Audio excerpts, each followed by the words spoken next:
Pemirsa, berdasarkan survei yang dilakukan perusahaan asuransi ekspatriat William Russell, Mumbai menjadi kota paling stres di dunia pada 2023 dengan tingkat stres sebesar 6,85 poin dari 10 poin. Nah, semakin tinggi skor, maka tingkat stres di sebuah kota ini katanya kian tinggi. Tapi gak cuma Mumbai loh ya, Jakarta juga ternyata masuk dalam daftar kota paling stres di dunia.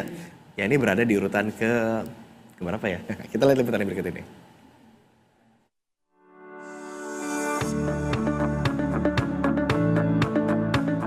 Libur akhir pekan udah di depan mata. Biar nggak stres, jangan lupa agendakan untuk berlibur ya. Mau jalan-jalan boleh, mau nonton asik juga boleh. Kalau maunya cuma rebahan, silakan aja loh. Ngomongin stres nih, udah pada tahu belum kalau Jakarta masuk dalam daftar 10 kota paling stres di dunia? Dari survei The Less and Most Stressful Cities Index 2021, Jakarta menempati posisi ke-9 dari 10 kota di dunia yang paling stres. Sementara itu, Mumbai yang berada di India menjadi urutan pertama kota paling stres di dunia. Diikuti Lagos di Nigeria dan Manila di Filipina. Kota lainnya, New Delhi di India, Baghdad di Irak, Kabul di Afghanistan, Moskow di Rusia, Karachi di Pakistan, dan Jakarta di Indonesia, serta Kiev di Ukraina.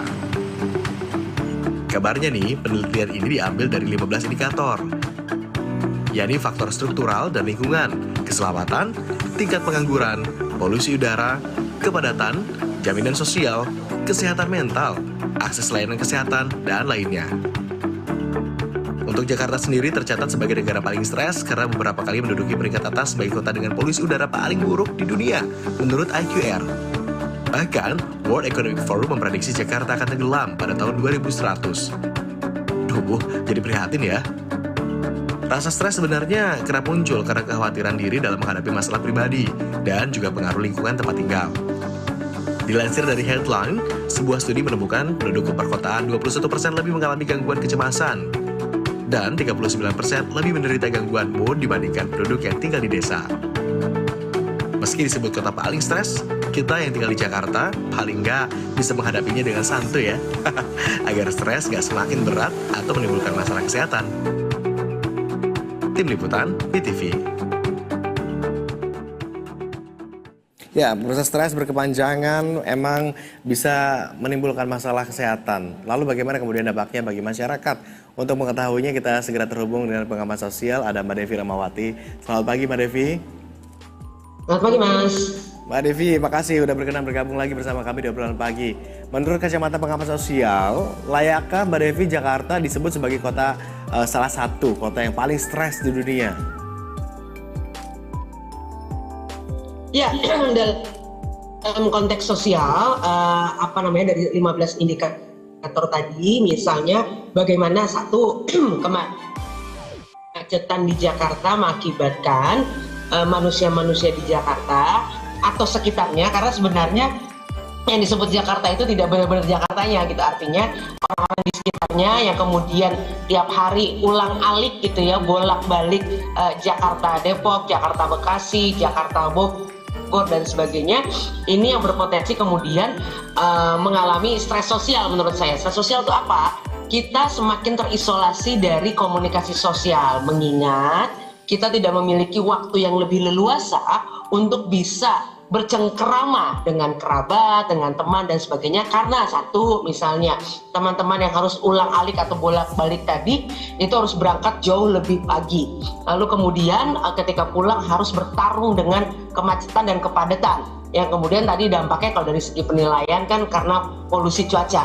Nah, ini kemudian membuat setiap orang berpotensi untuk mengalami ketegangan, padahal dalam konteks Indonesia gitu ya, timur gitu, atau sekarang kita istilah Asian values, kekuatan kita adalah komunikasi sosial kita, di mana kita saling mendukung, saling berkomunikasi, sehingga beban-beban yang dirasakan secara pribadi itu bisa terlepaskan paling tidak ketika ada orang yang dapat menjadi tempat berbagi.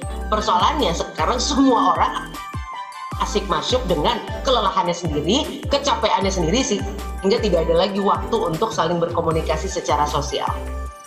Oke, akhirnya kalaupun ketemu komunikasi ngobrol juga mungkin cuma berbagi keluh kesah aja kali ya. Aduh, yang satu stres begini, yang satu stres begini gitu. bukan saling membangun, gitu nggak sih? Soalnya kalau beneran ada orang yang bisa berbagi, itu justru menjadi salah satu obat lah ya.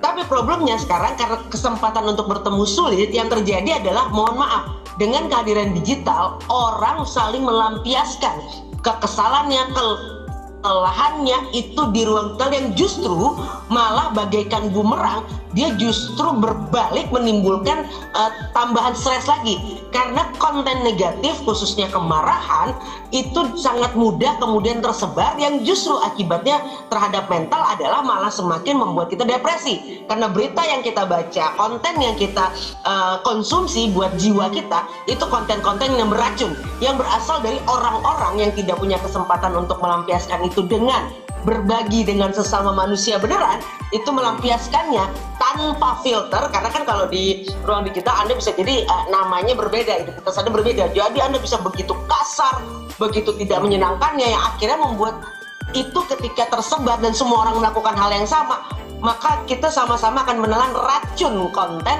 yang akhirnya membuat kita tambah stres, bukannya terbebas dari ketidaknyamanan. Kami sempat menduga Mbak Devi bahwa justru orang-orang itu mungkin aktivitas di sosial media itu untuk stress relief. Ternyata justru nggak gitu juga ya. Bahkan kalau misalnya di akun X, misalnya di akun Twitter gitu ya, ada istilah-istilah orang sebut alter account. Tempat di mana kalau akun utamanya itu mungkin men-tweet kata-kata bijak atau segala macam, tapi dia punya akun satunya lagi nih yang pakai anonymous, alter account mereka nyebutnya.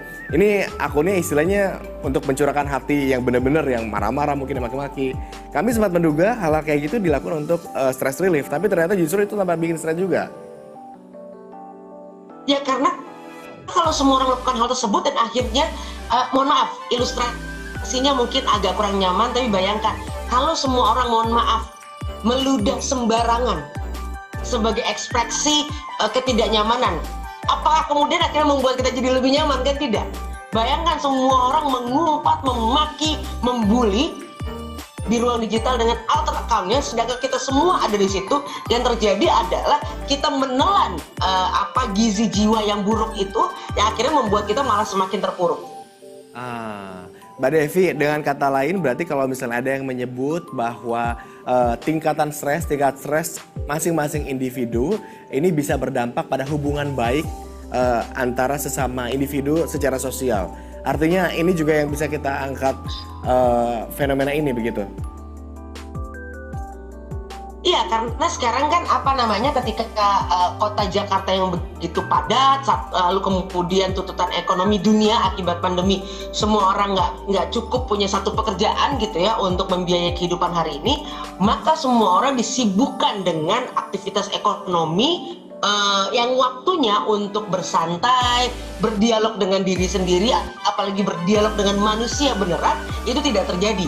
Padahal lagi-lagi kearifan sosial masyarakat timur adalah ketika kita betul-betul mata dengan mata, hati dengan hati, saling berbicara, saling mendengarkan satu sama lain, bukan saling memaki. Disitulah justru kekuatan atau resiliensi yang dimiliki oleh masyarakat timur.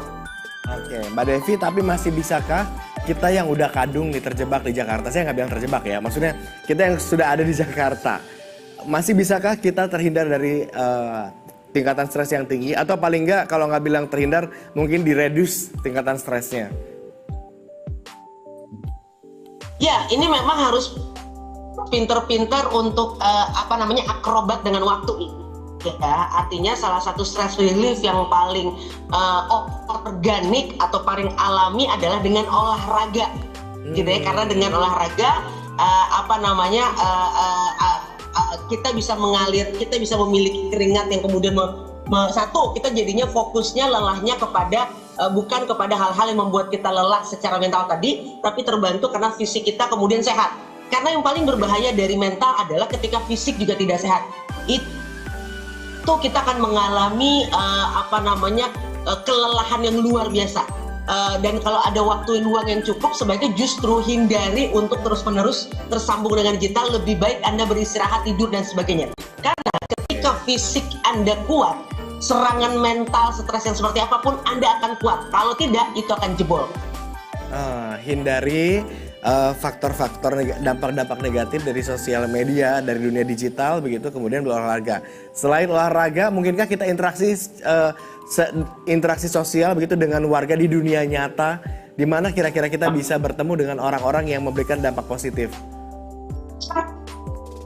Ya, satu hal. Setelah berolahraga, mulailah Anda kemudian melakukan aktivitas sosial beneran, entah itu ikutan aksi beres-beres lingkungan dan sebagainya. Kenapa? Karena dengan begitu, satu, Anda beneran berinteraksi dengan orang, manusia betulan, dan kedua, Anda akan menjadi orang yang merasa menjadi pahlawan karena Anda sudah menyelesaikan sedikit masalah yang ada di dunia, dan kemudian itu membuat Anda menjadi lebih bersyukur, dan rasa syukur itu adalah bagian dari gizi jiwa yang penting yang membuat Anda akan jauh lebih tenang menghadapi berbagai tantangan hidup. Oke, itu adalah cara cerdas yang bisa kita lakukan secara individu. Mbak Devi, mungkin ada masukan untuk pemangku kebijakan tertentu begitu terkait bagaimana kita bisa meredus tingkatan stres masing-masing warga Jakarta ini? Terakhir. Ya, negara dalam hari ini pemerintah harus belajar dari negara-negara maju yang memang memilih jalur yang pasti tidak populer. Kalau kita hanya sibuk mendengarkan warga masyarakat yang misalnya ngomel gitu ya, oh kok sekarang dibatasi naik kendaraan umum gitu, kita tidak bisa mendengarkan satu dua suara. Kita harus mendengarkan kepentingan banyak orang. Kalau sekarang transportasi publik menjadi pilihan utama yang kemudian membuat banyak negara-negara itu menempati posisi negara-negara paling bahagia di dunia, tidak ada salahnya kita melakukan adopsi, tapi juga tentu saja diadaptasi dengan konteks Indonesia tentunya. Oke, Mbak Devi, makasih banyak sudah berikan insight pagi hari ini, cara cerdas mencegah stres di Jakarta. Nanti kita ngobrol-ngobrol santai lagi lain waktu. Hati-hati di jalan, Mbak Devi. Selamat pagi.